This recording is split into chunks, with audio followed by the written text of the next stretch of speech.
नमस्कार, स्वागत है आपका आज की खबर में। मैं हूं आपके साथ महिमा शर्मा। बढ़ते उत्तराखंड की बड़ी खबरों की ओर।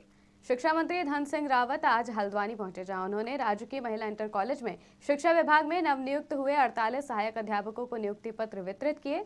इस दौरान शिक्षा मंत्री ने कहा कि अब तक 2900 से ज्यादा सहायक अध्यापकों की भर्ती की जा चुकी है और आने वाले दिनों में 2500 चतुर्थ श्रेणी कर्मचारियों की भर्ती भी इंटर कॉलेज स्तर तक की जाएगी। काशीपुर में विजिलेंस की टीम को बड़ी सफलता हासिल हुई है, जहां विजिलेंस के नेतृत्व में आई टीम ने एआरएम को 9000 की रिश्वत लेते रंगे हाथ गिरफ्तार कर लिया है। शिकायतकर्ता अनुमोदित बस के संचालक ने बताया कि उत्तराखंड परिवहन निगम के काशीपुर डिपो के सहायक महाप्रबंधक उनकी बसों के रूटों के निर्धारण और सही समय पर चलाने के एवज में रिश्वत की मांग करते थे। आज हल्द्वानी सेक्टर की विजिलेंस टीम द्वारा सहायक महाप्रबंधक उत्तराखंड परिवहन निगम अनिल कुमार सैनी को 9000 रुपये की रिश्वत लेते हुए मैडम थोड़ा नीचे गिरफ्तार किया गया है। ये जो शिकायतकर्ता हैं उनकी अनुबंधित बसों को सुचारू रूप से चलाने की एवज में मांग रहे थे रिश्वत के रूप में।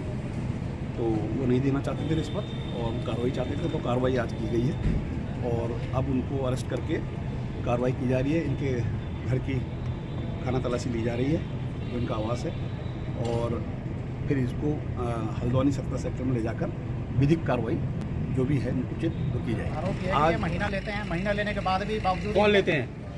ये एआरएम साहब अच्छा, महीना लेते हैं रिश्वत का गाड़ी को चलाने के एवज में कि सही टाइम पर चलाएंगे या सही रूट पर चलाएंगे, उसके एवज में जो नहीं देता उसकी गाड़ी की परिचालक नहीं है ये दिखा करके गाड़ी खड़ी करते हैं। एप्लीकेशन देते हैं, उसे रिसीविंग नहीं दी जाती है, फाड़ दिए जाते हैं। 5000 रुपये पर डे का काट देते हैं, कभी कुछ कर देते हैं, कभी कंडक्टर को रास्ते से वापस बुलवा लेते हैं ताकि मुझे नुकसान हो। आरोपी कोलकाता में ट्रेनी डॉक्टर के साथ हुए रेप और हत्या के मामले में देश के सभी डॉक्टर व मेडिकल स्टाफ की देशव्यापी हड़ताल चल रही है।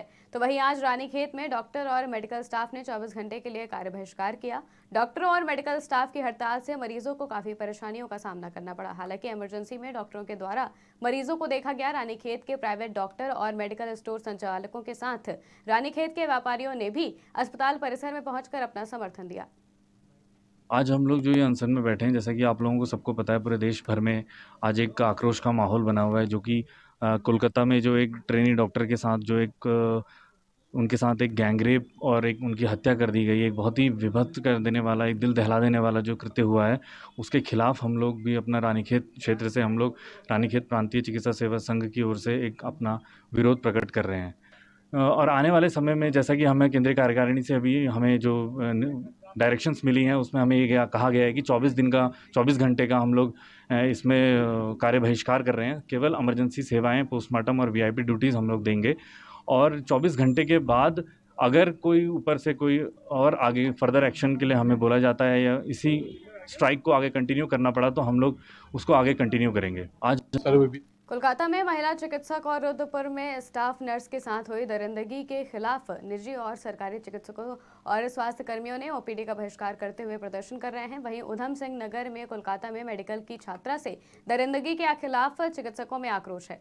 मुख्य चिकित्सा अधिकारी डॉक्टर मनोज शर्मा ने कहा कि जिस तरह से काम के दौरान देश भर में चिकित्सकों पर हमले की वारदात दिनों दिन बढ़ती जा रही है, तो बहुत ही चिंताजनक है। सर्वविदित है कि ये घटना बहुत ही निंदनीय और जितनी भी भर्त्सना करी जाए वो कम पड़ेगा। और ये घटना घटी है हमारे अस्पताल परिसर में। हम भी एज ए डॉक्टर और हमारे जो कलीग हैं जो कि रेजिडेंट हैं, यहाँ पे हम लोग ड्यूटी करते रहते हैं अस्पताल परिसर में, और वहाँ पे असुरक्षा का माहौल जो रहता है उसकी वजह से काम करना बड़ा मुश्किल हो जाता है। मैं चाहता हूँ कि हम लोग के प्रोटेस्ट, अभी हम लोग प्रोटेस्ट निकालने वाले हैं, इसके माध्यम से सरकार तक ये मैसेज जाए कि सरकार डॉक्टरों की और स्वास्थ्यकर्मियों की सुरक्षा के लिए कोई ना कोई कानून, कोई ना कोई एक्ट, जैसे मेडिकल प्रोटेक्शन एक्ट है, वो जल्द से जल्द लॉन्च करे। उससे हम लोग को स्वास्थ्य सुरक्षा मुहैया हो और भय मुक्त वातावरण में हम लोग काम कर सकें। सर, जानते हैं जो कलकत्ता में जो घटना हुई है वो बहुत ही दुखद घटना है और ये कोई पहली घटना नहीं है। शिवपुर में भी बहुत इस तरह की घटनाएं जो है डॉक्टर्स के साथ में, स्वास्थ्यकर्मी के साथ में, उनके वर्क प्लेस पे हो चुकी हैं। और आगे भी होने की संभावना है इसमें, क्योंकि जो समाज, अब देखिए समाज का जो दृष्टिकोण है आपके उसमें देखेंगे कि आए दिन जो है हिंसात्मक रवैया जो है वो स्वास्थ्यकर्मी के प्रति, हॉस्पिटल के प्रति इनका रहता है ना। तो और दूसरा आप ये देखिए कि महिलाओं के प्रति जो एक समाज में जो दृष्टिकोण है, क्योंकि वो जो लोग ऐसा कर रहे हैं वो समाज के बीच के ही लोग हैं, तो अभी भी जो महिलाओं के प्रति जो दृष्टिकोण है समाज का, इतने साल बीत जाने के बाद भी, आज़ादी के इतना प्रगतिशील विचार होने के बाद भी उसमें सुधार नहीं आया। तो इस तरह की जो घटनाएं जो घट रही हैं लगातार डॉक्टर के साथ में, आप जानते हैं कि डॉक्टर का काम जो बहुत आवश्यक सेवाओं में आता है और मरीज की जान बचाने से का संबंधित कार्य होता है, उस काम को हम टाल नहीं सकते किसी भी सूरत में। तो उसमें अगर हम उस काम को अपने पूरे मनोयोग से, पूरे निडरता के साथ में करते रहें, तो ये जिम्मेदारी है सरकार की, प्रशासन की जिम्मेदारी है कि डॉक्टर जहाँ पे काम करते हैं वहाँ पे सुरक्षा का माहौल बनाया जाए, ताकि डॉक्टर जो है बिना भयभीत हुए पूरे मनोयोग से अपनी सेवाएं जो है वो दे सकें। गदरपुर में पूर्व विधायक प्रेमानंद महाजन 21 अगस्त को गैरसैग में 4 सूत्री मांगों को लेकर धरना प्रदर्शन करेंगे। बता दें कि उनकी मांगों में मटकोटा दिनेशपुर मार्ग का पुनर्निर्माण, अनुसूचित जाति के छात्रों को छात्रवृत्ति, कांग्रेस नेता प्रशांत सिंह पर हमले के आरोपी पर कार्रवाई और राय सिख व बंगाली समाज के छात्रों को सहायता शामिल है। विगत 6-7 वर्षों से उधम सिंह नगर के अनुसूचित जातियों के बच्चों को वजीफ़ा के जो मिलता था, छात्रवृत्ति जो मिलता रहा है वो बंद है। चाहे हो अनुसूचित जाति के लोग हो, अनुसूचित जनजाति के लोग हो, चाहे ओबीसी के लोग हो, कुल मिलाकर ये बड़ी तादाद में ये जो बच्चे पढ़ते हैं 6-7 साल से उन बच्चों को पैसा नहीं दिया जा रहा है ये सरकार द्वारा। ये एक मुद्दा है। उसके साथ साथ आपको पता है कि बंगाली समाज के जो बच्चे हैं उनको नमोसूत्र, पौंडमाजी, ये जाति, ये जो बंगालियों के 3 जातियां हैं, इनको भी अनुसूचित जाति के बच्चों के समान वजीफ़ा मिलता रहा है, वो भी टोटली बंद है।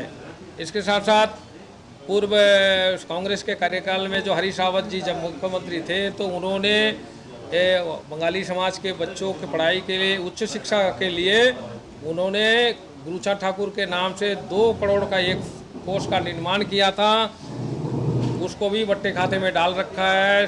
विगत रामनगर में शासन से जारी पालिका सीमा विस्तार अधिसूचना का ग्रामीणों ने विरोध किया है।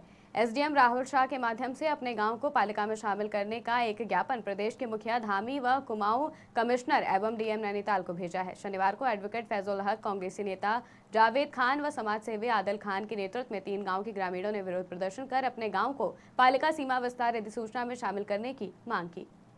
देखिए, आज हमने एसडीएम महोदय के माध्यम से मुख्यमंत्री जी को, कुमाऊं कमिश्नर और डीएम महोदय नैनीताल को और शहरी विकास प्राधिकरण वालों को, निर्देशालय को एक ज्ञापन प्रेषित किया है, जिसमें हमने मांग की है कि हमारे यहाँ जो आदर्श नगर, शक्ति नगर, ग्राम कॉर्बेट कॉलोनी, इस टाइप के जो हमारे गांव हैं जो रामनगर शहर से बिल्कुल सटे हुए हैं, जिसमें कि हमारी जो यहाँ की शमशान घाट है वो भी नगर पालिका में है, उसके अगल बगल के जो दोनों गांव हैं वो नगर पालिका में सम्मिलित नहीं किए गए हैं। जो अभी नया नोटिफिकेशन कैबिनेट ने दिया है उसके बाद जो मंजूरी मिली है उसमें इन गाँवों को शामिल नहीं किया जा रहा है, जिससे इन गाँवों को एक तो इनकी सटी हुई सीमा होने की वजह से पहले इनको शामिल करना चाहिए था। दूसरा, ये कानिया, गोजानी जो इधर के गांव हैं जिनको रामनगर से जो 3 किलोमीटर दूर है उनको शामिल किया जा रहा है, जबकि इनकी अनदेखी करी जा रही है। तो उसको लेकर के हमने आज एक ज्ञापन इनके माध्यम से, महोदय के माध्यम से आगे प्रेषित किया है और हमारी मांग है कि आदर्श नगर, कॉर्बेट नगर, शक्ति नगर, इन सब गाँवों को अपने रामनगर नगर पालिका की सीमा के अंदर लाना चाहिए। देखिए, आज हमने उत्तराखंड की खबरों में फिलहाल इतना ही। देश और दुनिया की तमाम खबरों के लिए देखते रहिए आज की खबर।